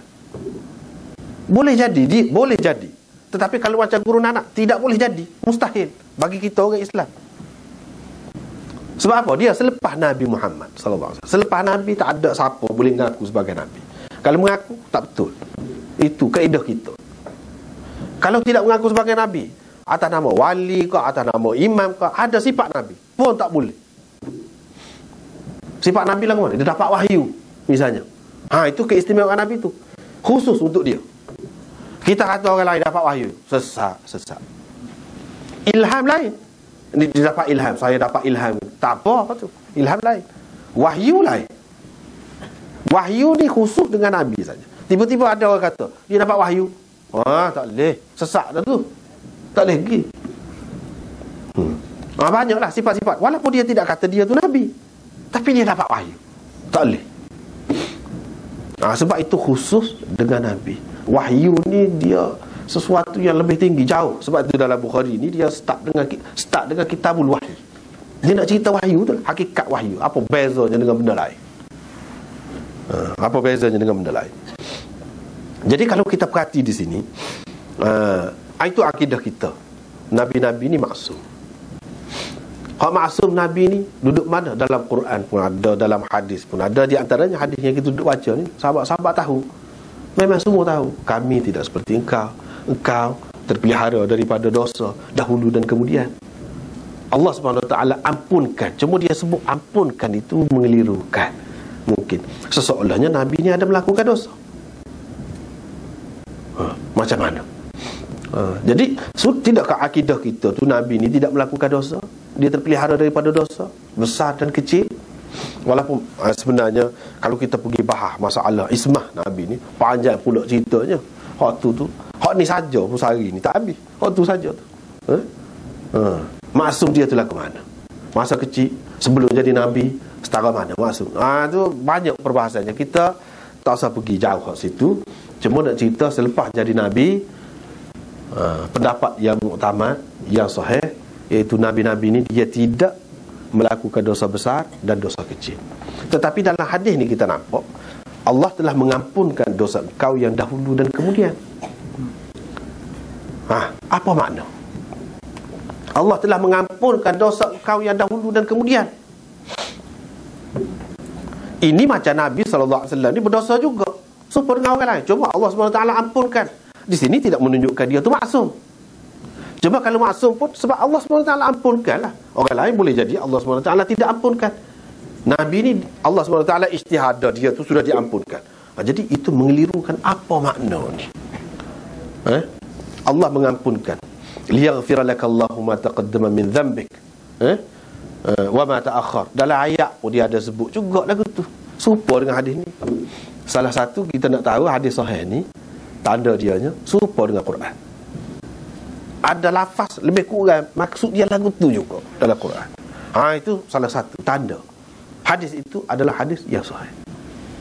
Ada juga hadis ni kadang-kadang tak ada langsung dalam Quran, tak ada nampak serupa. Bercanggah ada. Kalau bercanggah itu tanda bahawa hadis itu tidak sahih. Tanda. Ini bagi orang yang mengaji hadis itu salah satu kaedah. Kalau sesuai dengan Quran, misalnya ni, innallaha qad ghafara laka ma taqaddama min dhanbik wa ma ta'akhkhar. Dalam Quran, liyaghfira laka Allahu ma taqaddama min dhanbik wa ma ta'akhkhar. Ada sebut juga.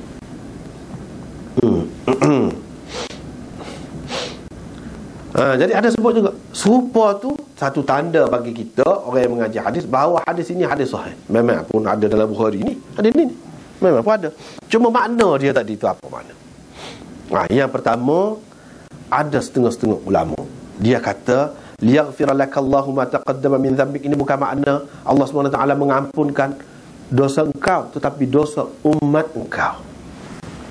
Liyaghfira lakallahu ma taqaddama min dhanbika, min dhanbi ummatika. Begitu kalau ayat Quran. Kalau hadis ni innallaha qad ghafara laka, innallaha qad ghafara li ummatika. Begitu takdirnya. Takdir tu dia biasalah ada dalam bahasa Arab ni. Takdir tu, takdir ni benda lagu mana? Kira-kiranya kalau kita nak sebut begitulah. Yang disembunyikan, yang tidak disebutkan. Misalnya kita kata nak pergi mana? Kedah. Kita kata, nak pergi mana? Dia tanya kita. Kita kata Kedah. Hak takdir tu, saya hendak pergi ke Kedah. Tu hak takdir tu yang dibuat. Kira-kiranya ada tu. Sebab apa dibuat? Sebab sudah pertanyaan itu sudah menunjukkan yang dibuat. Tak perlu sebut. Jadi ada sebab-sebab di mana boleh buat, di mana tak boleh buat. Itu kaedah lah, kaedah bahasa lah tu. Jadi setengah-setengah ulama kata di sini hak maksud ampunkan ini, ampunkan dosa umat engkau. Tetapi tidak sesuai ni hadis ni. Sahabat-sahabat ni nak kata kalau lagu tu, kalau dia faham maksudnya dosa umat engkau, kami ni pun lagu tu lah. Apa pelik? Ni dia nak ayat tak serupa. Sebab tu dia nak amal lebihnya. Sebab tak serupa. Ini nampak berkenaan dengan Nabi. Allah telah mengampunkan engkau, bukan umat engkau. Sebab kalau kata untuk umat, dia pokok dia tu umat dah kan. Hanya buat ke dia, apa perlu lebih? Buat amalan lebih tak perlu lebih. Allah SWT akan ampunkan juga dosa ke mana-mana pun. Itu yang pertamanya bercanggah dengan kandungan hadis ini sendiri. Yang keduanya, bila turun ayat tu kan, ayat Allah SWT ampunkan Nabi tu, sahabat-sahabat pun kata hani'an mari'an fama lana. Tu di Hudaibiyah tu, bila turun ayat ni, sahabat-sahabat pun kata tahniah, bertuahlah engkau wahai Rasulullah. Tetapi apa pula untuk kami? Kami boleh ke apa? Engkau tu dapat dah lah, Allah SWT istiadah dalam Quran. Kami dapat apa? Maka turun ayat ni pula, liyudkhilal mu'minina wal mu'minati jannatin tajri min tahtiha al-anhar. Untuk Allah masukkan orang-orang mukmin, lelaki dan perempuan ke dalam syurga yang mengalir sungai-sungai di bawahnya. Itu untuk umat. Ini menunjukkan sahabat-sahabat faham boleh. Ampunkan dosa dulu, kemudian itu khusus untuk Nabi. Sebab tu dia kata apa untuk kami. Maknanya itu bukan untuk kami, itu untuk engkau. Untuk kami apa? Tu ayat ni. Dan Nabi SAW pula tak kata pula, dah untuk aku dan untuk mudah tadi tu. Dia tak kata pula lagu tu. Ini menunjukkan khusus untuk dia. Jadi jawapan tadi hak kata di sini ampunkan dosa engkau tu, maksudnya dosa umat engkau, tidak kuat. Walaupun ada dalam kitab-kitab tafsir ada menyebutkan maksudnya gitu, tapi itu tidak kuat. Pendapat yang kedua, maksud dianya, ini pendapat Qadhi Iyad dan juga Syah Waliullah. Dia kata ada beberapa perkara. Satu orang panggil maksiat, yang kedua orang panggil khata', yang ketiga orang panggil dham. Dham. Hak Nabi SAW dikatakan maksum tu maksum daripada maksiat, maksum daripada khata', kesalahan, bukan maksum daripada dham. Bukan maksum daripada dham. Dham ini makna sesuatu yang lebih ringan lagi daripada itu. Dia ada 3 peringkat. Maksiat maknanya derhaka. Tuhan kata jangan buat, dia buat. Tuhan kata jangan minum arak, dia minum arak. Adakah Nabi SAW ni pernah minum arak? Tak ada. Sebelum jadi Nabi, selepas jadi Nabi, tak ada. Adakah Nabi SAW mencuri? Ataupun Nabi-Nabi yang lain mencuri? Tak ada. Apa yang dikatakan dosa, maksiat? Tak ada. Bahkan khata' pun tak ada. Yang adanya dham. Dham ni apa dia? Kita terjemah dengan makna dosa. Kan? Di sini kan kita terjemah mengampunkan dosa. Boleh jadi kalau mengikut pendapat ini yang kedua ni, tidak tepat itu terjemahan makna dosa. Sebab ia mengelirukan. Walaupun makna umum, hak biasa dipakai, dham tu memanglah makna dosa. Tetapi mengikut pendapat yang kedua ni, dham itu bukan dosa. Kita tak boleh kata dosa. Sebab Nabi terpelihara daripada dosa. Dosa tu hak maksiat. Hak khata' tu pun terpelihara juga. Khati'ah, orang panggil khati'ah, terpelihara juga. Hak ni dham, maknanya ringan lagi daripada tu. Jadi kita nak cari perkataan apa tu, hak ringan lagi daripada itu. Ketelanjuran, ketelanjuran, ataupun dia terlupa ke, hak dia terlupa ke, itu yang dikatakan dham. Nabi terlanjur ke tak? Ada terlanjur. Nantilah kita akan sebut. Tu. Ada terlanjur yang merupakan kesilapan lah, kegelinciran yang bukan dengan sengaja. Begitu. Hak tu ada. Kegelinciran yang bukan dengan sengaja. Banyaklah. Kita pun Ustaz. Zam ni tak ada juga. Maknanya ada ke? Tak. Kalau zam dengan makna dosa tu, memang ada hak tu. Bagi kita. Bagi kita ada dengan makna dosa. Zam dengan makna dosa untuk Nabi tak ada. Itu perlu diperjelaskan di sini. Ini pendapat yang kedua ni. Sebab zam itu bagi dia ringan lagi daripada daripada maksiat dan daripada khati'ah. Hak ni Nabi terpelihara daripada hak dua ni. Zam ini tidak. Nanti kita akan sebutlah macam mana tidak terpelihara tu. Ini pendapat yang kedua. Pendapat yang ketiga, Tetapi mungkin hak pendapat yang kedua ni ada orang bantah. Misalnya dia kata innallaha yaghfiru dzunuba jami'a. Allah mengampunkan semua macam dosa. Daripada situ, kalau semua macam dosa, hak dosa besar, dosa kecil pun Allah SWT ampunkan juga. Perkataan dzam itu digunakan untuk Nabi tadi. Kalau lagu tu boleh jadi dosa yang dilakukan oleh Nabi itu kita boleh kata dosa. Dzam itu boleh kata dosa. Boleh jadi orang kata gitu. Sebab tu kita kata payah nak bahas Bukhari ni. Boleh jadi orang kata tu dalam Quran sebut Allah mengampunkan semua macam dosa. Mana hak dosa besar pun ada juga. Kalau lagu tu Allah kata Allah ampunkan dosa engkau yang dahulu dan kemudian. Dosa engkau tu boleh jadi dosa besar, boleh jadi dosa kecil, dosa sungguh. Sebab Allah ampunkan ini bukan khusus untuk Nabi ni, orang-orang lain pun lagu tu juga Allah ampunkan. Jadi tidak jelas kata dia. Hak pendapat yang kedua tadi tidak jelas. Tetapi orang pendapat yang kedua ni dia kata kalau dzam itu dipakai secara umum memang boleh kita pakai dengan makna dosa pun.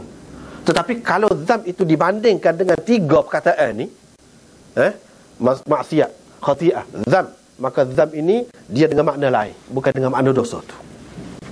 Tapi kalau dzam saja memang boleh dengan makna dosa sungguh. Ini dari segi bahasa ni. Dari segi bahasa tu. Yang ketiga, ni kaedah dia, hasanatul abrar sayyiatul muqarrabin. Kebaikan orang-orang yang baik ni kira baik dah, tetapi masih dikira tidak baik lagi kepada orang-orang yang hampir dengan Allah Subhanahu Wa Taala. Ni pendapat yang ketiga. Jadi mengikut demo ni, puak-puak ni dia kata sebenarnya yang dikatakan dosa Nabi itu sebenarnya bukan dosa, tetapi sesuatu yang tidak layak, tidak sesuai lagi dengan Nabi itu. Sepatutnya Nabi hak tu pun tak ada juga. Kalau tak kira dosa, bukan dosa. Kita kata kepada orang biasa ni benda ni kebajikan dah dia. Walaupun kebajikan dah kepada orang biasa, tetapi kepada Nabi kesalahan lagi. Misalnya kita kata sembahyang tahajud, itu kebajikan kepada orang biasa, sunat kan? Tapi kepada Nabi fardu, wajib. Sebab tinggalkan sembahyang tahajud tu masih lagi keburukan, dikira keburukan kepada orang-orang yang hampir dengan Allah SWT. Kalau nak kira bukan salah, kalau nak kira dosa, melakukan dosa kan tu. Bagi dia bagi dia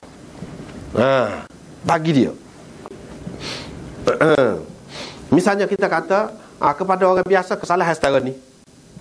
Tapi kalau kita kata kabinet kita kata dalam politik, dalam parti, kita kata orang parti kepada orang lain tidak salah, tapi kepada dia buat benda lagu ni salah dah. Kan beza ke tu. Untuk umum tidak. Untuk dia salah lagi. Dia masuk dalam disiplin, melanggar disiplin. Kalau kita kata tidak melanggar pun, dia disiplin, canggah dengan disiplin yang ditentukan. Jadi misalnya mengikut demo ni ataupun hak yang kedua tadi, kalau kita pakai dzam itu bukan dengan makna dosa. Hak yang ingat tadi, dia kata tengok Nabi Yaqub dalam Quran, Allah SWT ada sebutkan. Dia kata inni la yahzununi an tadhhabu bihi wa akhafu an ya'kulahu adh-dhib. Aku pusing, sedih kalau kamu nak bawa dia, nak bawa Yusuf ni pergi berkela, pergi main-main. Aku takut dia akan dimakan oleh serigala, kata Nabi Yaqub. Salah kau kata lagu tu? Boleh jadi dia kata lagu tu sebagai alasan saja untuk anak-anak dia tu, biar anak dia tu tak boleh bawa Yusuf tu pergi. Sebab dia bimbang dah, takut-takut nanti berdengki macam-macam lah. Sebab Yusuf ni banyak sangat kelebihan, keistimewaan. Dia pun kata lagu, boleh jadi ini sekadar alasan saja, bukan dia iktikad lagu tu, tetapi ini salah kepada seorang Nabi. Hak lagu ni lah yang dikatakan Allah SWT ampun tu. Hak lagu ni akibatnya Tuhan hukum dia dalam dunia selama mana berpisah dengan Nabi Yusuf. Ni kenapa? Kerana tidak patut dia seorang Nabi kecek lagu tu. Aku takut dia akan dimakan serigala. Aku takut dia dimakan serigala. Padahal kita percaya memang dia tidak kata gitu. Kalau dengan keizinan Allah maka berlaku, kalau tidak tak berlaku.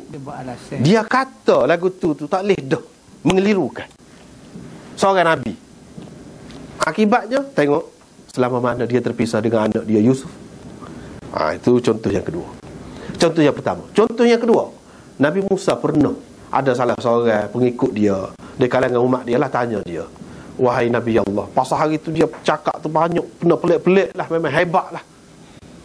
Maka ada salah seorang pengikut dia tanya, dalam Bukhari ni pun ada, akan datang kita akan jumpa.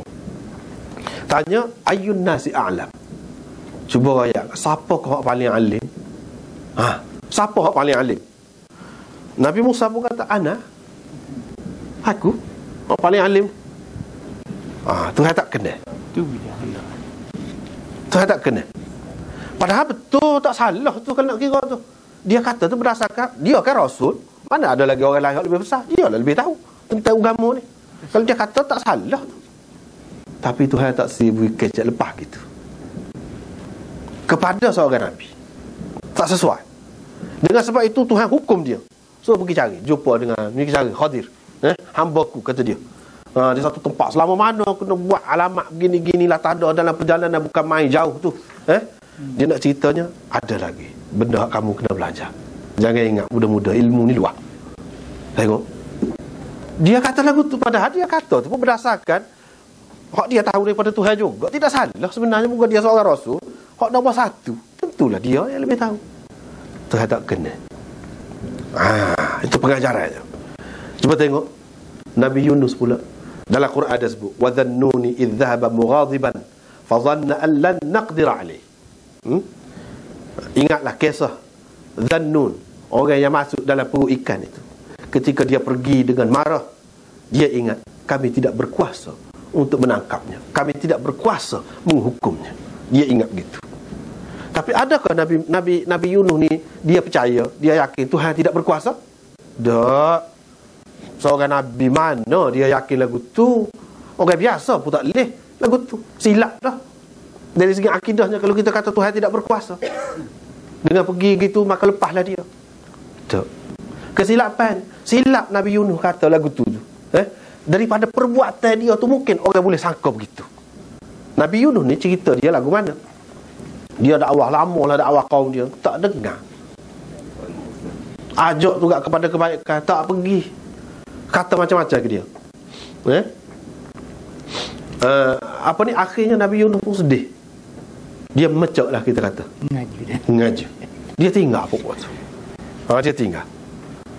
Tinggal tu, naik atas kapal. Nak pergi lain lah. Nak pergi ke lain. Serah ke Tuhan lah kiranya.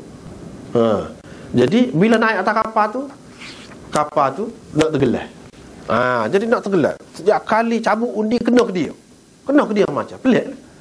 Maka dia kena terjun lah. Jadi kira-kiranya siapa dia yang kira ada orang salah ni, lari daripada Tuhan dia. Gitu kira-kiranya. Jadi bila begitu, kena dia ni. Lari daripada Tuhan dia tu, maksudnya dia tu lah lari daripada Tuhan dia. Bukan hamba, dia. Jadi terjun tu ikan makan. Duduk dalam ikan selama mana? Pasal apa? Pasal silap. Dan Allah SWT tidak hukum umat dia tu, hak dia tinggal. Kalau nak kira, inilah dalam Quran disebut falaula amanat qaryatun. Hak tu dalam ayat tu. Iaitu tak ada satu umat pun yang dia tidak dengar hak Nabi dia, lepas tu tidak kena hukum. Tak ada. Kecuali illa qaum Yunus. Kecuali kaum Yunus. Kaum Yunus ni, kalau nak kiranya dia tak dengar lah perintah Nabi, tetapi tidak dihukum. Biasanya kalau orang lain tak dengar perintah Nabi, hancur. Hancur belaka. Tetapi Nabi Yunus ni tidak. Dalam Quran sendiri pun disebut illa qaum Yunus. Sebab apa? Sebab kira-kiranya tidak sempurna lagi hujah daripada pihak Allah. Sebab apa? Rasul dia lari, tak sempurna. Sebab itu Tuhan tundakan, tak jadi. Puak-puak tu kata, Yunus ni bagus. Mana silap tu mulu. Silap tu mulu. Yunus ni bagus dulu. Kita menyesal juga. Dia pak mana ni? Tak ada. Puak-puak dia cari pula nak beriman. Iman Allah SWT kira di situ kaum Yunus, hak lain tak. Kenapa? Kerana perbuatan dia tu boleh menyebabkan orang jadi sesat. Perbuatan dia tu boleh orang buat kesimpulan kira-kiranya dengan cara lari tu dia lepas lah berkali. Tak lepas. Pergi ke mana pun tak lepas. Tengok. Ini dikira sebagai kesilapan lah. Inilah yang dikatakan zam. Kalau nak kata zam kepada Nabi, setara tu. Ni cerita Nabi-Nabi dulu. Nabi kita Muhammad sallallahu alaihi wasallam sendiri pun pernah berlaku. Dia duduk tengah orang-orang kafir Quraisy ni, kepala-kepala kafir Quraisy ni, pemimpin-pemimpin Quraisy ni, mari nampak minat kepada agama. Dia pun duduk cerita kepada demo tu lah. Abdullah ibnu Ummi Maktum hak buta tu mari duduk tanya dia. Ni Islam dah. Nabi sallallahu alaihi wasallam tak cara ke dia. Sebab ni nak tarik ni. Turun ayat Allah SWT tegur, abasa wa tawalla an ja'ahul a'ma. Hak tu dia cerita. Allah SWT tak kena buat lagu tu. Pengikut kita ni, walaupun dia orang biasa, walaupun kita fikir dia beriman dah, tak apa, tak boleh. Hak ni kita tak tahu lagi. Kita tidak salah. Kalau tak kira tak salah. Sebab maksud dia pun untuk agama juga. Dia nak tarik orang-orang tu sebab dia kira apabila pemimpin-pemimpin masuk, mudahlah orang lain-lain tu. Jadi tidak salah kalau nak kira. Tetapi cara dia Allah SWT tegur. Sebagai seorang Nabi tak boleh lagu tu. Lagu-lagu ni lah yang dia katakan Allah mengampunkan tu. Jadi kita nak letak mana? Kalau kita nak kata dosa, tidak dosa hak sebenarnya tu. Kesalahan lah. Tetapi oleh kerana digunakan perkataan zam dalam Quran, dalam hadis, umumnya zam ini diterjemahkan, dipakai dengan makna dosa, maka kita kata dosa. Sebenarnya tidak dosa, tak tepat tu. Kok mana-mana pun. Pendapat golongan yang kedua, golongan yang ketiga pun tidak termasuk dalam dosa tu. Sebab bukan satu dosa. Kalau kiranya, kalau orang lain buat gitu, tak salah. Tetapi dia tak boleh. Tetapi pengajaran juga kepada orang lain. Hak sebaik-baiknya, hak idealnya seorang pemimpin ni macam mana, dia kena ikut Nabi tu. Lagu tu lah. Hak lagu tu lah. Sebab itulah adakah Nabi SAW salah terkasar sikit dengan sahabat dia, mungkin nak pergi perang ni kan. Kadang-kadang Nabi tepuk dada, derah tu tepuk sampai bekah di dada ni. Sahabat tu kata bekah di dada. Mana derah lah tu, dia tepuk tu. Sebabnya orang nak pergi perang takkanlah main selu-selu. Ada ketikanya Nabi SAW tarik sahabat tu. Jadi sahabat tu terasa hati. Satu kali apabila Nabi SAW kata, kalau siapa-siapa ada saya lah, secara peribadi buat silap dengan dia, hari ni dia boleh balas. Boleh balas. Boleh kisos hari ni. Ada ke apa? Siapa-siapa? Ada seorang sahabat tu, dia kata ada. Saya, katanya. Rasulullah buat saya sakit hari tu, katanya. Lagu mana? Dia kata saya, Rasulullah tarik ni, sini kena sini. Tapi saya tak boleh, saya nak ukur kena pecah baju sebab hari tu saya tak pakai baju, katanya. Jadi sahabat tengok dia, apalah dia ni. Pusing lah, lagu mana nak buat ni nak ukur Nabi ni pula nak. Ni kena pecah baju, kata dia. Saya nak juga balas. Nabi SAW pun pecah baju, tak apa, ukur. Dia pun pergi terkat dia siung. Tempat awak Nabi SAW buat dia tu sakit tu, dia siung situ. Sahabat-sahabat pun baru faham. Oh, begitu. Jadi hak lagu-lagu tu lah kiranya hak dikira sebagai ketelanjuran, kesilapan. Apabila kita bertindak kadang-kadang salah terkasar sikit, maksudnya baik, sesuai dengan keadaan nak perang ke apa tu, sesuai dengan keadaan tu, kita perlu ketuk kaki sikit kau biar betul saf tu misalnya. Hak lagu-lagu tu lah. Akhir sekali dalam Quran pun sebut, fasabbih bihamdi rabbika wastaghfir. Suruh Nabi istighfar tu bukan sepuluh kita istighfar ni minta ampun dosa, memang dosa sungguh. Hak lagu-lagu tu lah kita tak boleh nafikan. Sebab ada banyak dalam Quran dia sebut, suruh Nabi istighfar. Istighfar ni daripada benda lagu tu lah. Kita nak kata dosa ke lagu tu? Tak termasuk dalam dosa tu. Seorang ketua buat keras sikit, memang sepatutnya begitu. Hak lagu-lagu tu lah kalau ada pun daripada Nabi-Nabi. Dan itu disebutkan sebagai dosa. Kenapa? Sebab kepada dia tu kalau nak kata dosa boleh dah. Walaupun kepada orang lain sebenarnya dari segi syariat umum tidak dosa tu. Kepada dia, oleh kerana nak jaga kesucian dia, hak secara tu pun disebut sebagai dosa juga. Sebab itu sebut perkataan zam. Inilah yang dikatakan hasanatul abrar sayyiatul muqarrabin. Hak baik bagi orang biasa, orang-orang baik ni, bagi orang yang hampir dengan Allah masih lagi tak baik lagi. Dia kena lebih tinggi lagi hak dia tu. Kena lebih tinggi lagi, lebih istimewa lagi. Ini jawapan yang ketiga. Jawapan yang keempat, dia kata begini. Ini pendapat yang keempat ni. Dia kata orang-orang yang sentiasa musyahadah, yang nampak Allah SWT tu, nampak dalam arti kata Allah SWT duduk tengok dia, semua lah. Serba salah jadi. Kita ni pasal kita tak ingat gitu, tak sedar gitu, sedap ni. Sebab itulah litah. Kita kata lampu merah pun litah. Sebab kita kata orang tak nak tengok. Lepas tu kalau boleh sekat, lepas tu pula dia kata litah. Litah, lampu merah kena ni lah kita. Kalau tidak, kita berasa banyak perkara, banyak keadaan kita berasa tak ada apa, tak ada orang tengok. Setara ada orang tengok tu pun kita boleh buat lagi. Allah SWT ni biasanya umumnya tidak gitu. Orang berasa tak nampak lah kira-kira, walaupun kata Allah Maha melihat. Itu dari segi akidah. Dari segi perbuatan tu kadang-kadang tidak begitu. Cuba kita tengok keadaan orang-orang seperti Nabi ni lagu mana. Sentiasa dia nampak Allah SWT. Sedar betul-betul, ingat molek Allah SWT duk tengok semua dia. Banyak perkara kadang-kadang yang kita buat dalam dunia ni, walaupun halal, walaupun dari segi syariatnya masyru', memang dibenarkan, tetapi kadang-kadang nampak kebodohan tu. Walaupun itu tuntutan semula jadi manusia ni, tapi nampak kebodohan itu, nampak hinanya kita, rendahnya kita. Ketika tu tak rasa malu kepada Tuhan. Tuhan duduk tengok semua. Macam mana kita nak duduk dalam keadaan tu? Misalnya kita berkahwin, duduk sekali dengan isteri, tidur sekali dengan isteri. Itu kalau kita perhatikan dari satu segi kan, semula jadi manusia sebagai binatang, binatang lain pula gitu juga. Maknanya kita turun diri kita tu ke peringkat tu, maka supaya lain-lain juga pergi buat benda-benda serupa dengan orang ramai. Ada setengah-setengah tu mana memang memalukan. Sebab tu sama-sama kita pun kita tidak buat depan orang, kita pergi buai tempat yang tersembunyi. Mana kalau depan orang kita tidak akan bertelanjang sama sekali. Kita kata orang tak nampak, memanglah orang tak nampak. Allah SWT memang dia juga yang membenarkan kita pergi buai, kita kahwin apa. Tetapi kadang-kadang dia berasa serba salah. Di satu pihak nak jaga hubungan dia dengan Allah SWT, di satu pihak nak jaga perintah Allah SWT, suruh buat benda tu sebagai sunnah dia. Kalau tidak, orang akan berasa nak rapat dengan Tuhan ni tak boleh menikah lah. Sebab Nabi pun tak menikah. Pula orang akan kata lagu tu pula. Dia nak ajar syariat ni, biar orang tidak ragu-ragu tentang kahwin, tentang makan minum apa ni. Tak ragu-ragu. Makan hak sedap misalnya, ayam kau, kambing kau makan. Padahal kalau nak kira itu dunia, orang biasa, orang hak mewah dia buat benda lagu tu.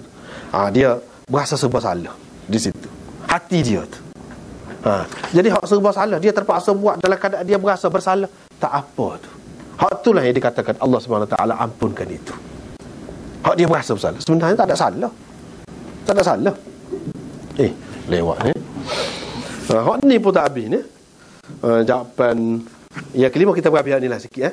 Jawapan yang kelima ni iaitu hak ni perisytiharan daripada Allah SWT. Nak ceritanya Nabi tak serusing daripada dunia lagi rakyat dia dihapuskan hak dulu dan hak kemudian. Sebab apa? Nabi-nabi lain daripada masyarakat, apabila orang minta, dia minta dengan Tuhan, biar selesaikan masalah daripada masyarakat. Hak tu kata aku ada salah, hak dia kata aku ada salah, pergilah jumpa dengan hak tu. Kan kita tahu apa tu. Nabi Muhammad SAW pun mungkin sebagai manusia, dia ada berasa salah silap gini, mungkin dia akan mengadu gitu juga. Jadi untuk menghapuskan hal ni, Allah SWT ijtihad dulu lagi dalam dunia lagi, supaya di akhirat nanti bila orang suruh pergi kepada dia, dia jangan bertolak balik, jangan kata gini, jangan kata ginilah. Sebab Allah SWT sudah hapus dah segala-galanya, kalau ada pun. Jadi kamu teruslah minta syafaat dengan Allah SWT biar selesaikan umat di situ. Ini maksud liyaghfir lakallahu ma taqaddama min dhanbik. Ini maksudnya. Yang keenam, maksud dzam di sini, apa yang kita kata dosa itu bukan dosa, tetapi kesilapan dalam ijtihad. Kesilapan dalam ijtihad. Mungkin Nabi dia ijtihad dalam suatu perkara tak betul. Hak tak betul tu boleh jadi orang akan jadi salah faham. Hak tu Allah SWT tak kira. Allah SWT tak kira. Ada orang nak kahwin pokok kurma, Nabi SAW tak bagi mula-mula. Lepas tu orang petuk dia, tak jadi pokok tu, tak subur molek buah dia. Lepas tu ada sahabat kata, sebenarnya kalau buat gini-gini, kenapa kamu tak royak gitu? Dia kata. Lepas tu buat memang subur molek. Maknanya silap lah tu. Ini contoh kepada kita nak cerita dalam hal dunia ni kita boleh buat tak apa, tidak ikut dia pun. Tak apa, tak ikut dia pun. Jadi dari satu segi nampak silap dia. Itu orang panggil khata' ijtihadi. Khata' ijtihadi itulah yang digambarkan di sini dengan dzam. Sebenarnya bukan dosa, sebab benda tu tak ada kait dengan agama. Tak ada kait dengan agama benda tu. Bahkan isyarat juga kepada kita bahawa dalam bab dunia ni kita tak perlu rujuk kepada dia. Kita nak tak perlu cari hadis lagu mana nak suruh besar buah tomato ke apa ke. Kita kata tak perlu. Waktu kita boleh buat kajian sendiri. Yang ketujuh, liyaghfira laka ni maksudnya Allah SWT ghafar maknanya menutup. Allah SWT tutup dosa engkau hak dulu dan hak kemudian. Kalau mungkin ada pun tutup. Mana tutup di sini Allah SWT memaksumkan engkau, menjadikan engkau maksum. Gitu dah. Bukan makna Allah SWT mengampunkan dosa, tak. Allah SWT menutup dosa sehingga tidak mungkin kamu melakukan dosa. Seseolahnya Allah SWT buat dinding antara engkau dengan dosa. Tak mungkin berlaku dosa. Itulah kelebihan, keistimewaan. Ini hak yang ketujuh ni sebenarnya paling baik, paling sesuai dalam bab maksum, ismah nabi-nabi ni. Hak ni lah yang paling sesuai. Dan itu dalam bab ni nampaknya kita tak ada habis ini. Tak apalah, situlah lebih kurangnya. InsyaAllah kita akan jumpa lagi lah pada ni. Satu hadis pun tak ada habis. InsyaAllah kita akan sambung lagi selepas ni, selepas raya ni kan, insyaAllah. Kita berhentilah sekat tu sebab masa tidak mengizinkan. Wallahu a'lam. Wa akhiru da'wana alhamdulillah rabbil alamin.